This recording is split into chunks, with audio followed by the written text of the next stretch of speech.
Hello everyone, welcome to a video about a great solo played by Brady Winterstein on an often played gypsy jazz standard called I Love You. Let's go!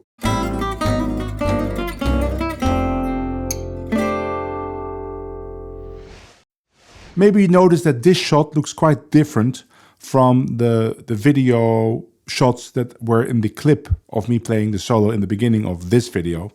And that is because last week I fried my previous camera, and I did that by connecting the wrong adapter, the wrong power adapter to the camera, which is a very stupid thing to do. Apparently I'm not the only one, because I've searched on the internet and this seems to be something that happens from time to time. Anyway, I connected the adapter and within like 1 second it started having this burnt smell. I heard some really weird noises and well, that camera is ruined. So then I had to buy a new camera, which I did, and it's a much better camera than I previously had. So that explains that this shot looks better, probably, the depth of the colors and the depth of the image itself. But it also meant that it took some time before I could release or record this video. And you will see the two cameras in the video, because the shots from that clip, which will pop up in this video from time to time, will be from the old camera and the rest from the new camera. Anyway, let's get back to the topic at hand. I'm still in the stage of diving into the FORBACH style. And this is the second guitar player that we're gonna dive into. And if you don't know what the FORBACH style is, I explain more about it in my previous video about Fafine Laurier. But today we're gonna take a look at Brady Winterstein, another one of those FORBACH virtuosos, probably one of the greatest guitar players that's currently playing in this style. So of course we have to dive into one of his solos. So let's get started with the first phrase.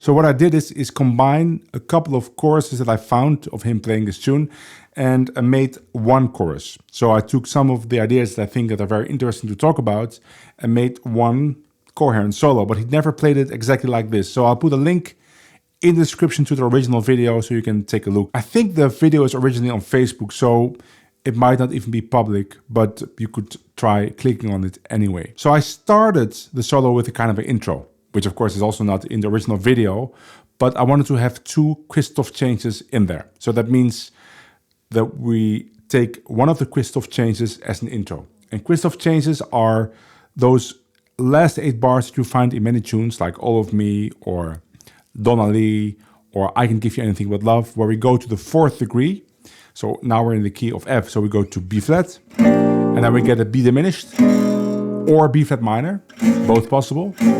So B flat, B diminished or B flat minor, F, and then we get 6 as a dominant D7, and then a 2-5-1 to F. But that could be a 2-5-1 with either a G minor chord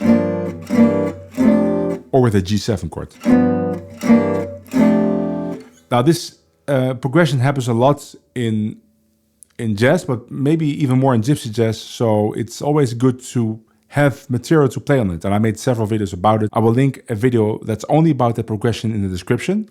But here we have a really nice way of playing over it by Brady. By the way, you write Brady if you're an English speaker, but he's from FORBACH, which is on the border of Germany and France, and he says Brady. So Brady. He starts with those powerful, typical FORBACH style chords. Not the chord itself, but the way they play it and the rhythm. So it's a quarter triplet, 1, 2. This is a voicing for B flat 7, 9, even though the chord is B flat 6 or B flat major 7. But it doesn't matter, because this voicing is so strong that you can basically use it for any 1, 4 or 5 chord, even if it's not a dominant. And then we get this lick, which is a lick for B flat minor. So Brady is thinking B flat minor. And you could play that even if the rhythm section is playing B diminished. It doesn't really matter because that's how Christoph changes work. I won't explain it any further, but you can basically take any variation of Christoph changes and play it even though the rhythm player might be playing another variation. So, resolve. Now we get this typical gypsy jazz thing where you take a bar chord and you sweep through the chord and you get this really great lick. Now I use this fingering 1 3 3 1 1, but I think Brady is playing it with his thumb like this. So you see this A minor shape and then play the bass with the thumb. I think that's how most people play it. Stochler plays it like that and Paulus Schaefer. But I prefer, it feels more natural to me. I don't have to change the position of my hand to get my thumb there. And we go to D7. Now that D is on the beat, and if you play alternate, that will be an upstroke like this. It's important to give an accent to make clear to the listener, but also for yourself, for your own rhythmic position, to give an accent. So you know, okay, this is beat 3. So that you don't play, that you start thinking 1, 2, 3. No, it's 1, 2, 3. Right? So one more time. 3, 4, 1. 1. Now this is also pretty weird to play because this is on the beat, this D. And that B is on beat 2. It feels like that B is beat 1. So it's even more important to give this accent on the D so that you know that you're on beat 3 there. 1, 2, 3, 4, 1, 2. Of course, this thing is a typical Django lick, and it basically spells out G7-9 and C7 flat 9-13. This sound. Same here. So it's a super nice combination of a non-altered chord and then not altered, but we would say octotonic or half whole diminished, and then resolve to F. And then we get this turnaround, and it's a break on my performance of it, but in the original, the rhythm section is just playing C7, or the rhythm guitar is just playing C7. And he plays this D flat minor 6 right on top of it, which is of course very dissonant, especially because the bass note is a half step up from the bass note that the rhythm guitar is playing. Or imagine there's a bass player playing a C. It's really very dissonant. And now we have this A flat is dissonant, this D flat again dissonant, is the flat 9 but still dissonant, the third and the 7. But especially that bass note there makes it very dissonant, but it's a great kind of surprise effect. And I think in the performance I play it like this. I play the chord again, but you could also just play single note. And then resolve it to just a straight F triad, which I think is a great effect. This highly dissonant chord resolving to this very consonant chord. Let's go to the next phrase.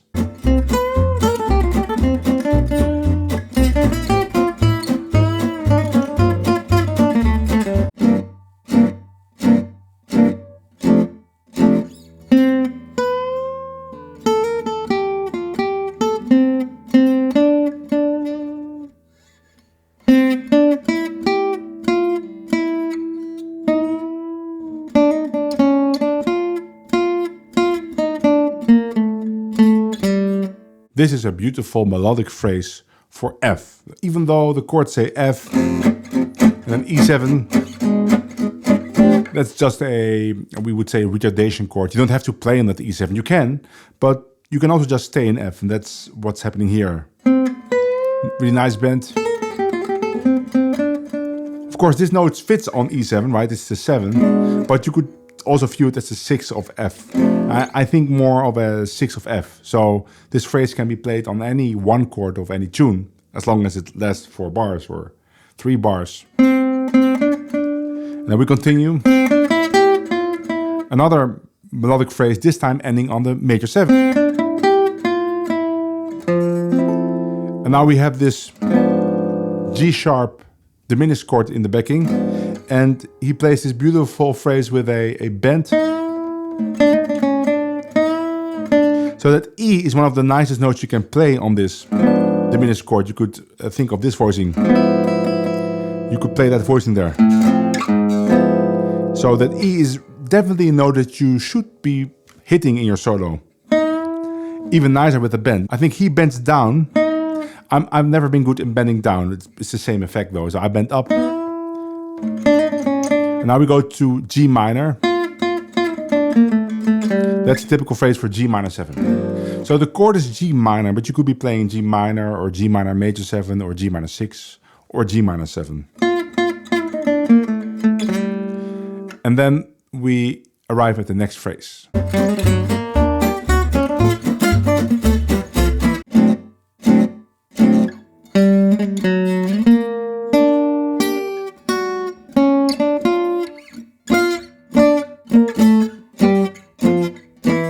Let's talk a little bit about the chords. The song starts with F for 2 bars. And you can play E7, back to F. And then you can play F with the A in the bass. G sharp diminished to G minor. The D7, and then you could play 4 bars of G minor like this. And then 2 5s to F. That's the first part. Now that 4 bars of G minor you can play in many different ways. So one way would be to play it like this. So you get this walk down of a G to a F sharp, kind of suggesting G minor major 7 to an F. So you get G minor 7 to a E. So you get G minor 6.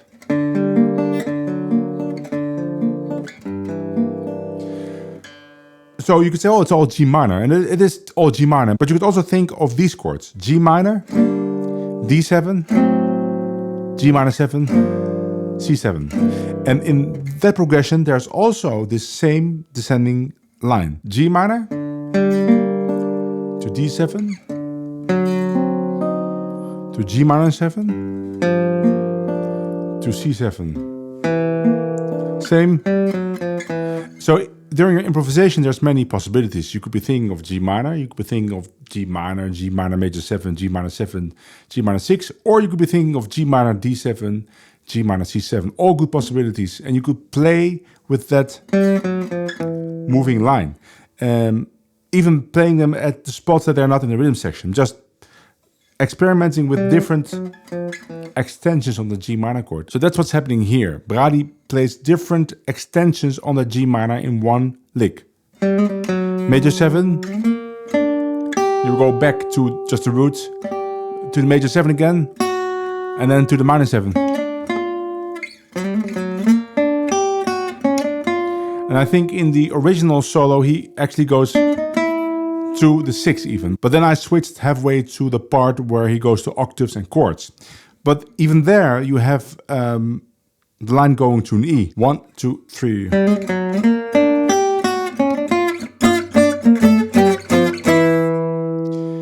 And then we get to the powerful chords in the next phrase.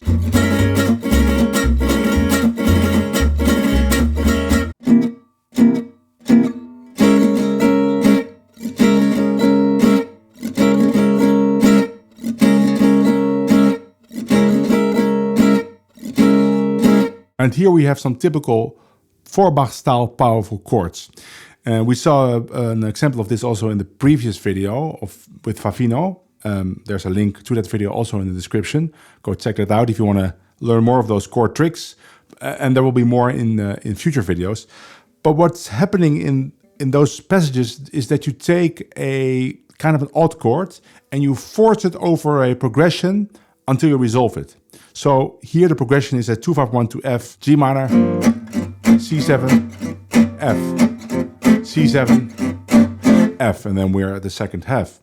So he just takes a D flat minor 6 chord that we already saw in the first 8 bars, but now with the high E there. So you get this E octave, and you just force it on top of that progression, even though it doesn't really fit on G minor, doesn't really fit on C7, it doesn't really fit on F. And you play it very strongly, very forcefully, with a interesting rhythm. And the rhythm here is a triplet followed by 2 eighth notes and then the rest. And if you keep repeating that, the pattern reverses itself in where the triplet lands in relationship to being on a strong beat or a weak beat. So it starts on a weak beat, 1, 2, 3, 4. But now it's on the B3. Now on B2. Right? 1, 2, 3.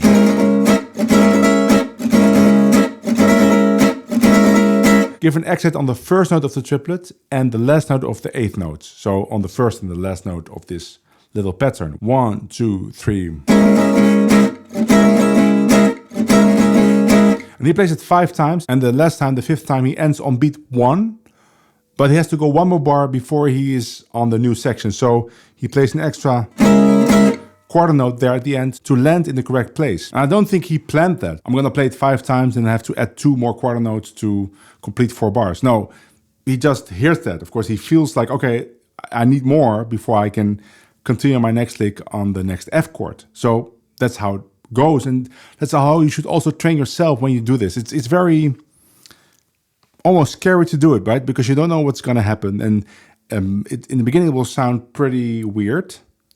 And people will think, what is he doing? But that's why you have to be very forceful and be very self-confident, and you have to have a really nice, strong rhythm. So this is a good example of that. And then he's in a new section where he just plays normal stuff on F.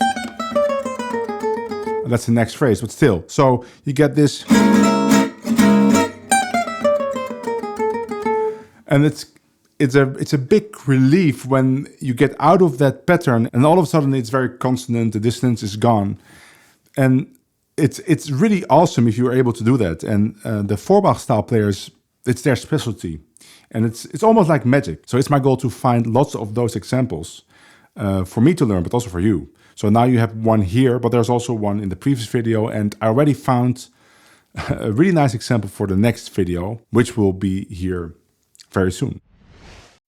And that was it for this video. Of course, there's more to this solo. You saw that it is just the first half. And as usual, the second half will be exclusively for my patrons over at patreon.com. And if you join there at the €5 tier, you can download the tab that you saw on screen today, but also the tab for a bunch of other videos. And if you join there at the €10 tier, you get access to that special exclusive video, which I'm gonna make in the coming days for my patrons. So if you are interested in that, go check it out. If you like this video, please give it a like. Consider subscribing, hit the bell icon to stay updated on my next video. And I'm gonna end this video with a little commercial I filmed a while ago for my book. I have a book, The Van Hemert System, which is a method which takes you from knowing nothing about jazz improvisation to a good level. Anyway, I'll talk more about it in that commercial. And that's it for me. Hopefully I will see you in the next video. Bye.